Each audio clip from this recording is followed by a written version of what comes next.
এরপর সেই পালক থেকে জাদুর সোনার একটি ময়ূর হয়ে যায়।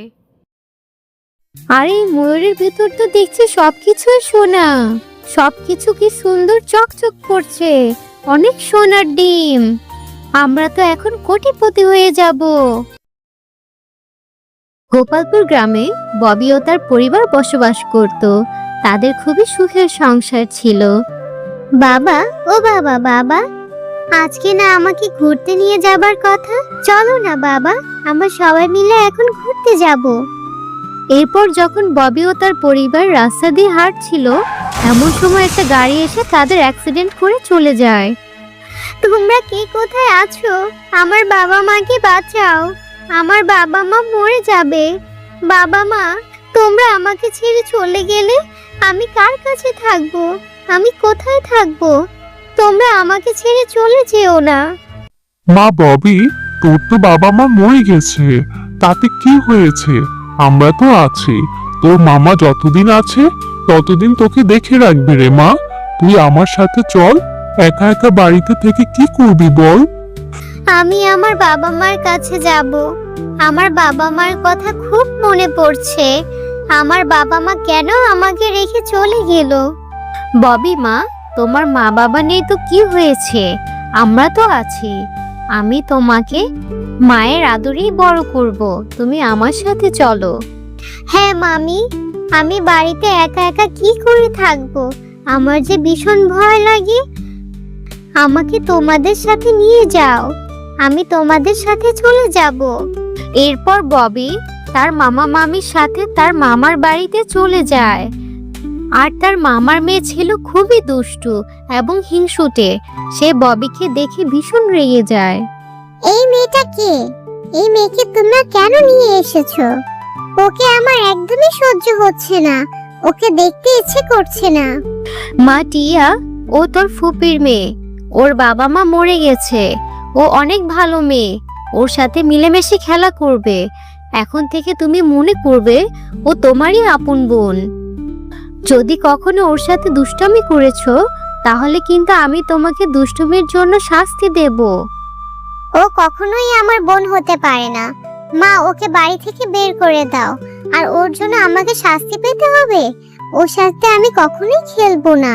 আরে এই মেয়ে, তুই আমার বিরিয়ানি খাচ্ছিস কেন? বিরিয়ানি আমার অনেক পছন্দ। বিরিয়ানি মা আমার জন্য রান্না করেছে। তোকে আমি এই বিরিয়ানি খেতে দেব না। তুমি আমার সাথে এমন কেন করছো? আমি তো তোমার বোন হই। তুমিও আমার সাথে বিরিয়ানি খাবে। আসো আসো। আমি কখনোই তোকে বিরিয়ানি খেতে দেব না। এই বিরিয়ানি আমার। আমি এটা নিয়ে চলে যাব। এরপর টিয়া ববি থেকে বিরিয়ানি নিয়ে চলে যায়। আমার যে খুব খিদে পেয়েছে। বোন আমার থেকে বিরিয়ানি নিয়ে চলে গেল। আমার বাবা মা নেই বলে আমাকে কেউই ভালোবাসে না। কে মা ববি, এভাবে কাঁদছিস কেন? কি হয়েছে তোর? মামি, বোন আমার বিরিয়ানিটা নিয়ে চলে গেছে। বোন আমাকে বিরিয়ানি খেতে দেবে না। আমার যে ভীষণ খিদে পেয়েছে। বোন আমাকে একদমই সহ্য করতে পারে না মামি। ও আচ্ছা, টিয়া তাহলে তোকে বিরিয়ানি খেতে দেয়নি। এর জন্য ওকে শাস্তি ভোগ করতেই হবে। আমি এক্ষুনি ওকে গিয়ে বোঝাচ্ছি। এই মেয়ে যে কবে ভালো হবে, একদমই ববিকে সহ্য করতে পারে না। এরকম বদমেজাজি স্বভাবের জন্য আমি কোথাও গিয়ে শান্তি পাই না। টিয়া, আমি ববিকে বিরিয়ানি খেতে দিয়েছি, আর তুই ববি থেকে বিরিয়ানি নিয়ে এসেছিস। তুই ওর সাথে এমনটা কেন করলি? এর জন্য তুই বাড়ি থেকে বেরিয়ে যাবি। বাড়ির উঠানে গিয়ে কান ধরে দাঁড়িয়ে থাকবি। তুমি ওই মেয়েটার জন্য আমাকে বাড়ি থেকে তাড়িয়ে দিচ্ছ? মা, আমি কখনোই এটা ভুলবো না। আমার ওই মেয়েটাকে সহ্য হয় না। ও আসার পর থেকে তুমি আমাকে একদমই ভালোবাসো না। আরে তোরই বদমেজাজি নিয়ে আমি আর পারি না। তোকে যেটা বলেছি সেটাই কর। এখনই বেরিয়ে যা বলছি। এরপর টিয়া বাড়ি থেকে রাগ করে বেরিয়ে যায়। আর বাড়ি থেকে বেরিয়ে সে রাস্তার মোড়ে কান ধরে দাঁড়িয়ে থাকে। আরে এই দুষ্ট মেয়েটাকে দেখছি কান ধরে রাস্তার ধারে দাঁড় করিয়ে রেখেছে। বেশ করেছে, এত দুষ্ট মেয়েটাকে শাস্তি দেওয়াই উচিত। বোন বোন, তোমার হাতে ওগুলো কি? ওগুলো তো মনে হচ্ছে মিষ্টি। আমার যে মিষ্টি খেতে বেশ ভালো লাগে। আমাকে একটা মিষ্টি দাও না। ওখান থেকে। আরে তোকে আমি মিষ্টি দেব না, তোর জন্য আমাকে শাস্তি পেতে হয়েছে। তুই আমার আপন বোন না, তোকে আমি কখনোই মিষ্টি দেব না। সোজা কথা কারে, এখান থেকে যা, আমার খাবারের ওপর ভাগ বসা। তোকে কিভাবে শাস্তি দিতে হয় এটা আমি জানি, এখন মাও তোকে শাস্তি দিবে। দেখ, আমি হাঁড়িটা ফেলে দিয়েছি, এখন আমি মাকে বলবো এটা তুই ফেলেছিস। মা, ও মা, কোথায় গেলে? দেখো, ববি আমার মিষ্টির হাঁড়িটা ভেঙে ফেলেছে। ও মা, ববিকে শাস্তি দাও। ও মা, দেখো দেখো, ববি এই মিষ্টির হাঁড়িটা ইচ্ছে করে ভেঙে ফেলেছে। ও আমার কাছে মিষ্টি খেতে চেয়েছিল, আমি দেইনি বলে ও হাঁড়িটা ভেঙে ফেললো। মামি, ও মামি, বোন মিথ্যে কথা বলেছে, আমি এই হাঁড়িটা ভাঙিনি। মিষ্টির হাঁড়িটা বোনই ভেঙে ফেলেছে ইচ্ছে করে, আমাকে শাস্তি পাওয়াবে বলে। ববি, এখন তো দেখছি তুই টিয়ার থেকেও বেশি দুষ্টু। তুই কেন মিষ্টির হাঁড়িটা ভাঙলি? এখন এর জন্য তোকেও শাস্তি পেতে হবে। এক্ষুনি বাড়ি থেকে বেরিয়ে যা বলছি। কোথায় যাবি সেটা আমি জানি না। এই বাড়িতে আর কখনো ফিরে আসবি না। তোকে বেশি আদর দিয়ে বাদর বানিয়েছি।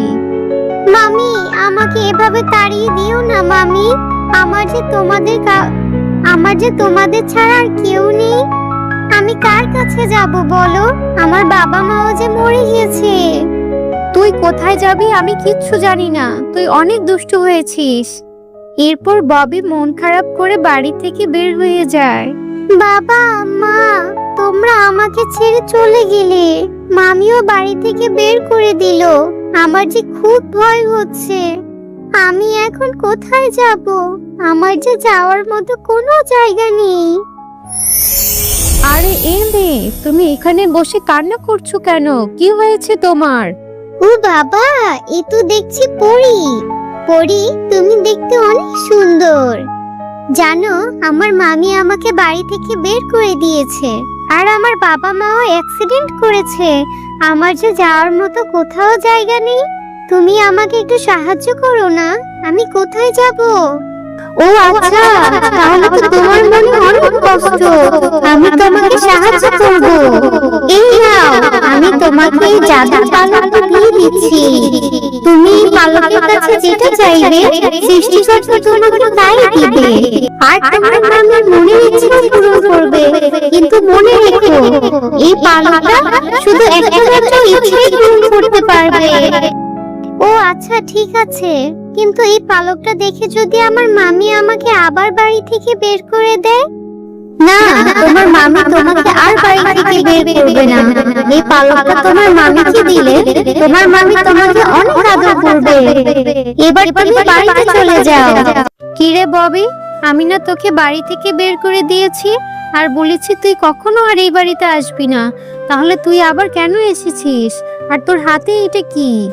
মামি, এটা জাদুর পালক। এই পালকটা আমাকে একটা পরী দিয়েছে। আর এই পালকের কাছে তুমি যেটাই চাইবে, সৃষ্টিকর্তা তোমাকে তাই দিবে। তোমার মনে যা ইচ্ছা তুমি বলো, দেখবে এই পালকটা তোমার মনের ইচ্ছা পূরণ করে দিবে। আরে এটা কি বলছিস? এই পালক জাদুর পালক? আচ্ছা ঠিক আছে, তাহলে তোর এই পালককে আমার জন্য অনেক সোনা এনে দিতে বল। আমার একটা সোনার ময়ূর লাগবে, যেটার মধ্যে অনেক সোনা থাকবে। সোনাই সোনা। ঠিক আছে মামি, আমি এই জাদুর পালককে এখনই বলছি। কিন্তু এই জাদুই পালক একটা মাত্র ইচ্ছা পূরণ করতে পারবে। জাদুই পালক, আমার মামির একটা সোনার ময়ূর লাগবে, যে ময়ূরে অনেক অনেক সোনার ডিম থাকবে। এরপর জাদুই পালক অনেক সুন্দর একটি সোনার ময়ূর এনে দেয়। মামি, দেখো দেখো, সত্যি একটি সোনার ময়ূর হয়েছে। নিশ্চয়ই এই সোনার ময়ূরের মধ্যে অনেক সোনার ডিম পাওয়া যাবে। আরে সত্যিই তো, অনেক সুন্দর সোনার একটি ময়ূর, চকচকে একটি সোনার ময়ূর। চল আমরা এই ময়ূরের ভেতর যেয়ে দেখি। আর এই ময়ূরের ভেতর তো দেখছি সবকিছুই সোনা। সবকিছু কি সুন্দর চকচক করছে, অনেক সোনার ডিম। আমরা তো এখন কোটিপতি হয়ে যাব। মামি, তুমি তো এখন অনেক সোনা পেয়েছো। এখন তুমি আর আমাকে বাড়ি থেকে বের করে দিও না। না রে মা, আমি আর কখনোই তোকে বাড়ি থেকে বের করে দেব না। এই সব কিছু তোরই, এই সব কিছু তুই ভোগ করবি রে মা। তোর সরল মনের জন্যই সৃষ্টিকর্তা তোকে এত উপহার দিয়েছে। এখন থেকে আমি তোকে আর কখনোই শাস্তি দেব না। হ্যাঁ বোন, তুমি অনেক ভালো। আমিও এখন আমার ভুল বুঝতে পেরেছি। এখন থেকে আমিও তোমাকে ভালোবাসবো। দুই বোন মিলেমিশে থাকবো। আমি আর কখনোই তোমার সাথে দুষ্টুমি করব না। হ্যালো ছোট্ট বন্ধুরা, ভিডিওটি ভালো লেগে থাকলে অবশ্যই সাবস্ক্রাইব করে দিবে এবং পাশে থাকা বেল আইকনটি প্রেস করে আমার পাশেই থাকবে। ধন্যবাদ।